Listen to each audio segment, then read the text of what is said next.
कभी आपने सोचा कि जब आप डॉक्टर साहब के पास जाते हैं तो वो जो पर्चा लिखते हैं वो आपको पढ़ने में क्यों नहीं आता? हमारे यहां भी अक्सर लोग कहते हैं अगर किसी की हैंडराइटिंग खराब हो कि भाई साहब ऐसा लिखे जैसे डॉक्टर लिख दिया हो। लेकिन ये कोई मजाक नहीं है, इसके पीछे बाकायदा एक सोच है, एक साजिश है। साजिश उस बात की जहां पर भारत में स्वास्थ्य सेवा कोई सेवा नहीं बल्कि एक ऐसा बाजार है जहां पर आपकी तकलीफ को बेचा जाता है।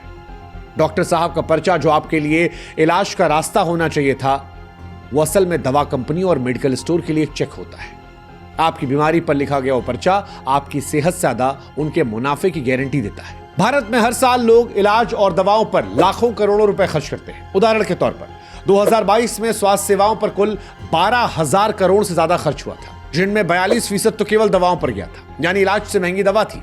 और दवा इसलिए महंगी क्योंकि हमारे देश में सस्ती दवाओं को आम जनता तक पहुंचाया ही नहीं जाता। वजह डॉक्टर साहब लिखते ही नहीं है। अब अगर डॉक्टर लिखेंगे नहीं तो इंसान कैसे खरीदेगा? हम जब डॉक्टर के पास जाते हैं तो हम और आप ये मानते हैं कि बस बच जाए, हम बीमार हैं हम बच जाए, हमारा परिवार से कोई बीमार है वो बच जाए, सेहत से बढ़कर कुछ नहीं। लेकिन यही डर और यही अपनों का ख्याल उनके लिए मुनाफे का अवसर तय होता है। सबका कमीशन तय है, दवा कंपनी कमीशन, मेडिकल स्टोर के मुनाफे के साथ तय होता है। और हम और आपसे भरोसा करते हैं डॉक्टर पर, सिस्टम पर, उस पर्चे पर जो शायद हम और आप पढ़ भी नहीं सकते। समझाते हैं आपको।